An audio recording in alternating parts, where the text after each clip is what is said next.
سورۃ اعراف کی آیت نمبر 140۔ اعوذ باللہ من الشیطان الرجیم، بسم اللہ الرحمن الرحیم۔ وَإِذْ أَنْجَيْنَاكُمْ من آل فرعون يسومونكم سوء العذاب يقتلون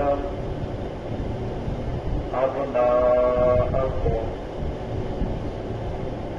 ويستحيون نساءكم وفي ذلكم بلاء من ربكم عظيم۔ وواعدنا موسى 30 ليلة وأتممناها ب10 فتم ميقات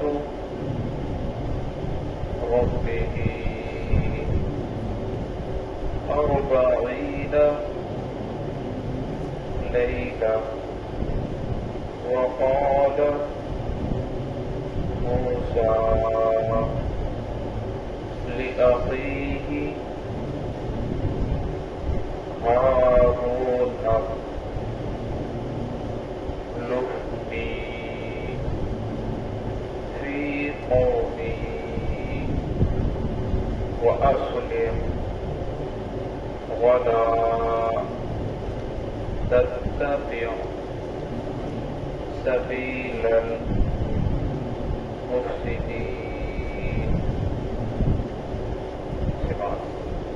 بسم الله الرحمن الرحيم۔ وإذ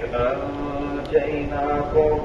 من آل فرعون يسومونكم سوء العذاب يقتلون أبناءكم ويستحيون نساءكم وفي ذلكم بلاء من ربكم عظيم۔ وواعدنا موسى 30 ليلة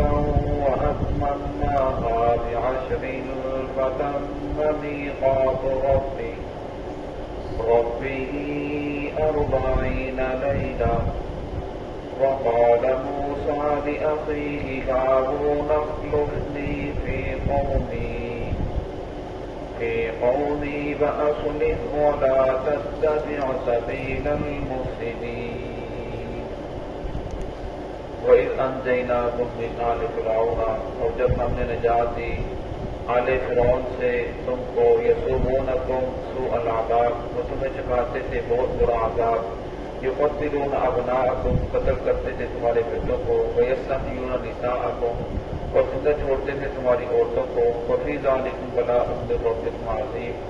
اور یہ تمہارے رب کی جانب سے بہت بڑی آزمائش تھی تمہارے لیے۔ ووعدنا موسیٰ 30 لیلہ، اور ہم نے وعدہ کیا موسیٰ علیہ السلام سے 30 راتوں کا، وَأَتْمَمْنَاهَا ب10 فَتَمَّ مِيقَاتُ رَبِّهِ، پھر ہم نے اس کا تتمہ بنا دیا 10 کو، بس پوری ہو گئی مدت آپ کے رب کی 40 راتیں۔ وقال موسیٰ لأخیہ، اور کہا موسیٰ علیہ السلام نے اپنے بھائی ہارون علیہ السلام کو، نخلفنی فی قومی، آپ میرے خلیفہ ہیں میری قوم میں، وأصلح، اور آپ اتباع کیجیے، ولا تتبع، اور نہ اتباع کیجیے سبیل المفسدین، فساد کرنے والوں کے راستے کی۔ گزشتہ آیات کے اندر یہ بات گزری کہ جس وقت اللہ رب العزت نے ان کو دریا سے پار کر دیا تو آگے یہ دیکھا ایک قوم جو بتوں کے سامنے جھکی ہوئی ہے، تو موسیٰ علیہ السلام کو کہنے لگے کہ ہمارے لیے بھی ایک خدا بنا دو، بت بنا دو جس کو ہم بھی سجدے کریں۔ تو موسیٰ علیہ السلام نے سمجھایا تم کیسے قوم ہو، اللہ رب العزت نے تمہیں نجات دی۔ فرعون جو تھا وہ تمہیں قتل کرتا تھا، تمہارے بیٹوں کو قتل کرتا تھا، تمہاری بیٹیوں کو زندہ چھوڑتا تھا، تمہارے اوپر ظلم کرتا تھا اور ہر چیز کی ضرورت میں تنگی دے رکھی تھی، لیکن تم لوگ پھر آ کر خود وہی باتیں تمہیں تو سمجھنا چاہیے، اس مالک نے تمہیں نجات دی، تم غلام قوم تھے، اللہ رب نے تمہیں آزاد کر دیا، تو لہٰذا تمہیں ایسی باتیں نہیں کرنی چاہیے، بلکہ اللہ رب العزت خدا ایک ہی ہے، اسی کے سامنے سر کو جھکانا چاہیے، ایسی باتیں نہ کرو ورنہ اللہ رب العزت کی طرف تمہارے اوپر آ جائے گی۔ وَوَعَدْنَا مُوسَىٰ ثَلَاثِينَ، اور فرمایا جس وقت یہ آگے پہنچے تو پھر کہنے لگے اے موسیٰ ہم تو آزاد قوم ہیں، پہلے فرعون کا قانون چلتا تھا، اسی کے قانون کے مطابق زندگی گزار رہے تھے، جیسے ہم آزاد قوم ہیں اور کوئی قوم بھی بغیر کسی قاعدے قانون کے ترقی نہیں کر سکتی، تو لہٰذا ہمارے لیے بھی کوئی قانون ہونا چاہیے، کوئی ایسی کتاب ہو، کوئی قانون ہو جس کے مطابق ہم زندگی گزاریں۔ اگر بندوں کے سامنے رکھا جائے، بندوں کی رائے لی جائے تو ہر بندہ کہے گا کہ میری رائے بہتر ہے یا میری رائے پہ عمل نہیں کیا گیا، تو لہٰذا ایسے جھگڑا ہوگا۔ آپ اپنے خدا سے کہیں کہ اللہ رب العزت ہمیں کوئی ایسا قانون دے، کوئی کتاب دے جس کے مطابق ہم زندگی گزاریں۔ تو موسیٰ علیہ السلام نے فرمایا کہ بالکل میں اللہ رب العزت سے دعا کرتا ہوں، اللہ رب العزت سے ہم کلام پوچھتے، اللہ رب العزت نے فرمایا کہ آپ نے 30 راتیں یہاں آ کر طور کے اوپر آپ نے یہاں قیام کرنا ہے، اعتکاف کرنا ہے، روزے رکھنے ہیں، پھر اس کے بعد آپ کو وہ کتاب ملے گی۔ موسیٰ علیہ السلام کچھ لوگوں کے لے کر وہاں پہنچے اور موسیٰ علیہ السلام جس وقت جا رہے تھے تو یہاں اسی کا درجہ ہے، وَوَعَدْنَا مُوسَىٰ ثَلَاثِينَ، ہم نے وعدہ کیا موسیٰ علیہ السلام سے 30 راتوں کا،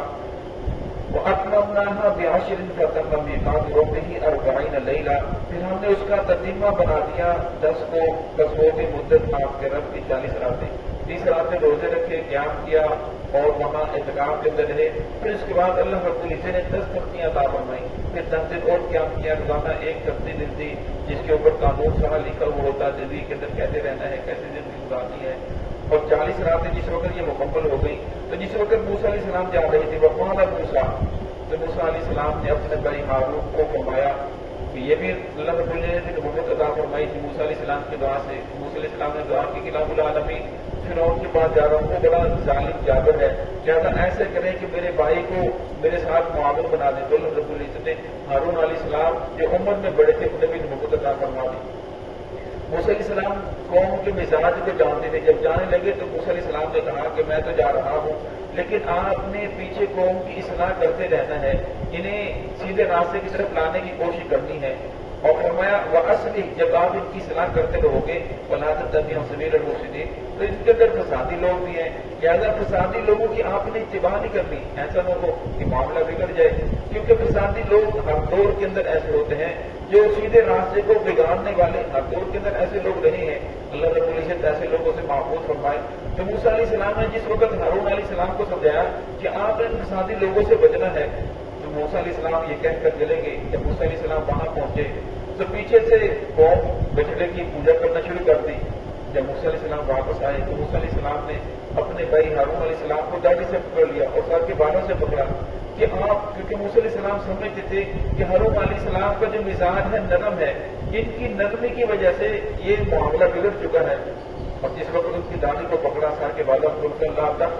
لا تأخذ بلحیتی، اے میرے بھائی میرے سر کے بالوں میری داڑھی کو نہ پکڑ، میں نے ان لوگوں کو اتنا سمجھایا قالوا ان یقتلوک، قریب تھا کہ یہ لوگ مجھے قتل کر دیتے۔ موسیٰ علیہ السلام سمجھ گئے کہ میرے بھائی نے سمجھانے کا حق ادا کیا ہے، پھر موسیٰ علیہ السلام نے ان سے پوچھا، ان کے اندر موسیٰ علیہ السلام کی قوم میں ایک آدمی تھا جس کا نام تھا موسیٰ بن ظفر، جس وقت فرعون غرق ہوا جبرائیل علیہ السلام اپنے گھوڑے کے اوپر سوار ہو کر آئے تو جبرائیل علیہ السلام کے گھوڑے کا جہاں قدم لگتا تھا وہاں سے زمین جو تھی سرسبز ہو جاتی تھی۔ اب اس نے دیکھا کہ یہ تو بنجر زمین ہے، جہاں گھوڑے کا قدم لگتا ہے زمین سرسبز ہو جاتی ہے، اس نے تھوڑی سی مٹی اٹھائی اور اپنے پاس محفوظ کر لی، جب مٹی محفوظ کر لی آگے چلے گئے، نجات مل گئی۔ پھر اس کے بعد فرعونیوں، یہ جو اسرائیلی تھے یہ فرعونیوں کا جو تھا ان کا زیورات وہ لے کر چلے گئے تھے، کچھ نے ویسے مانگ کر لیا تھا، کچھ ویسے نہیں کر چلے گئے، تو موسیٰ علیہ السلام نے فرمایا اب آپ کو یہ زیورات استعمال کرنے کی اجازت نہیں ہے، اور جب انہوں نے کہا کہ اب ہم استعمال تو نہیں کر سکتے، ان زیورات کو پھینک دیا۔ یہ جو موسیٰ بن ظفر تھا اس نے ان زیورات کو اٹھایا اور آگ جلا کر اس کا ایک بچڑا تیار کیا اور جب بچڑا تیار ہو گیا تو پھر اس کے اندر جو بتی تھی ابراہیم السلام کے بورڈ کے قدم سے جو اٹھائی تھی اس کے اندر پھینکی تو اس سے ٹیں ٹیں کی آوازیں آنے لگی، اور جب اس سے آوازیں آنے لگی تو وہ موسیٰ بن ظفر کہنے لگا کہ یہ تمہارا خدا ہے جو اس کے اندر آ کر بول رہا ہے۔ تو لوگوں نے اس کی پوجا کرنا شروع کر دی اور اسی کو سجدے کر رہے ہیں، اسی کو طواف کر رہے ہیں۔ تو موسیٰ علیہ السلام نے فرمایا قال وما خطبک یا سامری، اے سامری یہ تم نے کیا کیا؟ تو کہنے لگا کہ بس میرے دل کے اندر ایک ایسی بات ہے کہ میں نے بچی اٹھائی تھی تو میں نے اس طرح کر دیا۔ تو موسیٰ علیہ السلام سمجھتے تھے قوم کے مزاج کو، اس لیے اپنے بھائی کو کہہ کر گئے تھے کہ آپ نے انہیں سمجھاتے رہنا ہے، ان لوگوں کے پیچھے نہیں لگنا۔